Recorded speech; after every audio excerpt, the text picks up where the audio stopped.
your dreams, goals and desire, aspirations, it's good that you spend little more time on it and see, will this really mean something to you even after 25 years, 50 years? If you're in your deathbed, will it still mean something to you? You must look at it. Whatever you're aspiring for, whatever you're dreaming of, whatever goals you have set, will it really mean something? Because most of these goals are traps. They're just traps. You get in, it's only one-way street, you can't turn back. I want you to look at this, because many of them are older than you. You ask them what they dreamed of at 18, they're fortunate it didn't come true.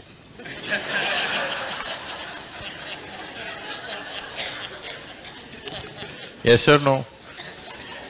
If everything that you desired and dreamed came true in your life, could you live with it? Fortunately, many of those things got filtered and never came true, isn't it? So, it will be very good if anybody of your age, if they want to decide and fix the goals of their life, it'll be very good if they take a break from all influence that's around them. Social influences, family influences, other influences, withdraw somewhere, that's why an ashram. Withdraw somewhere, sit down, meditate, bring yourself to a certain level of clarity and joy. When you're very happy and clear, you must decide. Not in desperation you set goals. Desperate goals that you set will mean a lot to you at that moment. Tomorrow morning you look, you don't know why you're tangled up with it. So, it'll be good. If you're fixing your life, it's best that you do it when you're very, very peaceful, happy and clear-headed, isn't it? Not influenced by anything around you, simply by yourself. Sit and decide what is it that you really want to become in your life. What is it that will be of enduring value for you, not for somebody else, for you. And you don't have to build a personality for that, you strive for that. The necessary persona will come. You must understand what a personality is. The word personality comes from the word persona. Persona means in Greek or in Latin, I'm sorry, is a mask. This is a mask that they used to use in old theaters. Now, the same people will be playing many roles. Let's say Ramayana is happening.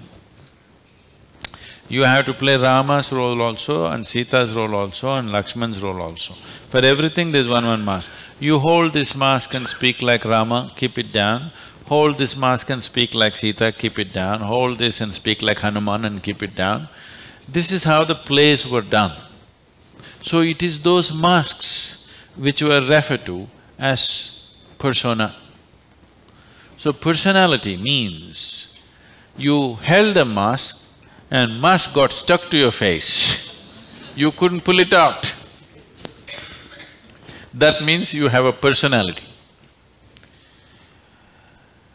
Personality is something that people are trying to develop because they have no sense of being. Instead of the real thing, you're trying to concretize the fake thing. If you are in touch with your being, why do you want a personality? It's not necessary. You can be a different kind of personality in different places. You are actually already. Or are you stuck with one personality? Some people are. People who are simplistic in their head have only one personality. Others have different personalities in different areas of life, isn't it? If you had seen me before like 1999, that is before the consecration of Dhyanalinga, I was a completely different kind of person, okay? To such an extent, everything about me was so different. Well before that things happened that was beyond me, but this was conscious. At that time I was single-minded towards a certain purpose, I was in a certain way. So after… I never thought I will live beyond that. but somehow things happened. Then I thought, okay, now that the work is over, let me change my personality completely. To fulfill that, I had acquired a certain kind of personality. And now that it's over, I thought, let me change it. And I told people around me, see, I'm going to change my personality. Don't be shocked, I'm still the same guy. They said, no problem, this. I said, just hang on, because things will change. Everything about me will change, the way I operate will change, the way I speak will change, the way I dress will change, the way I do, everything will change. They said, no problem, we know you, we love you with this. I said, that's okay, hang on tight, because when things change, people fall off. Lot of people fell off because they couldn't believe. Where is that person that they knew? That person just evaporated, you know This is a new person, they can't identify with this new person. I told them and changed. In spite of that, they fell off, so many of them. So many of them who were very dear to me and very close to me, they fell away because I changed so dramatically. And I told them I'm going to change because one phase of work is over, now it's time to change my personality. The way I look, the way I dress, the way I speak, the very way I am, everything about me. I even changed what food I like. I changed my personality, so I thought I'll change my food also.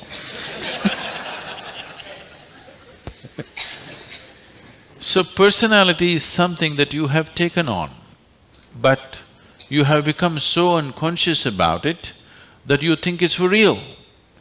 You're asking how to develop, that means you're making it up, right? Another word for developing is making up, isn't it? You're making it up. Make it up whichever way is suitable for your kind of activity, but you must be able to keep it down. If it gets stuck to your face, then it becomes misery. Then all suffering will come to you. You can take on any kind of personality, but when you want to keep it down, you must be able to keep it down. There was a sage. He was so wise. People went to him and crowds gathered. Then the king went to him and the king saw such a wise man should be in his court. So he told the sage, you must come and become my chief minister, because a wise man like you shouldn't go away sitting under a tree. You must be useful for the people. The sage said, see, that's fine, but I have a condition. You must give me a room in your palace where I will spend every day 1 hour. You should never peep into that room, you should never ask me what it's about, you should never break into it, nothing. This room should be left unexplored by yourself, your servants, your secret agents and everybody.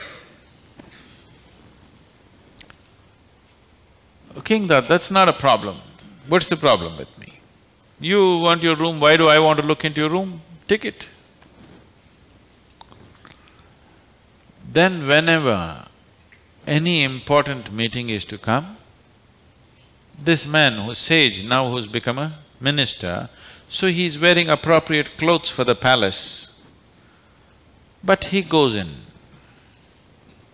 to this room and locks himself for 1 hour and comes out. A few months and years passed, but then after that, king's curiosity, it even got us to Mars. He wants to know what the hell is he doing inside. So rumors started all around, oh, he's doing something, he's got somebody inside, maybe he's an enemy agent, he suddenly landed here, what is he doing there, what is he doing there? Everybody, the whole palace started buzzing around with what is he doing in this room. Everybody wants to see what's in the room, but it's always locked, he goes in, spends time there and comes out. Especially when something important is to be done, he goes in. All kinds of rumors happened. So, One day, king couldn't hold it. King asked this man, "I want to see what's in that room." He said, "Well, there's a promise you've given me. If you break the promise, I will leave." So he contained it. He doesn't want to lose the man. He's too wise. And then his other courtiers started talking, "How can you allow this? We don't know what's happening inside. It could be dangerous, it could be this, it could be that." One day when he was not there, they broke open the door and went inside. They looked around, the room is empty, no furniture, no nothing, just empty room. They looked, nothing. Then what does he do here? Then in one corner they saw very, worn out clothing hanging there and a begging bowl. They went. They couldn't make out what this is. Then he came in. He said, "Well, you wanted to see, you have seen." The king asked, "What do you do here?" He said, "Whenever I want to make any important decision, I come here, wear my worn-out clothes and sit with a begging bowl. Clearly, that I don't want to be caught up with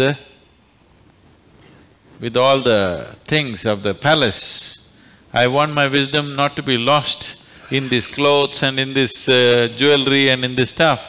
So I come here, wear those clothes, sit with my begging bowl, make the decisions and then come out. Now you've broken the promise," and he left.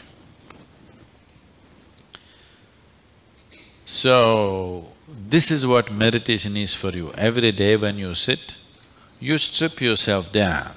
You don't have to do anything about it. If you sit there simply, see, anything that's made up needs constant support from you, isn't it? See, suppose you tell a lie. It needs constant support to keep it up, isn't it? But if something is true, you can even forget it, but it's still there, isn't it? You understand what I'm saying? If something is true, even if you forget it, it's still there, no problem.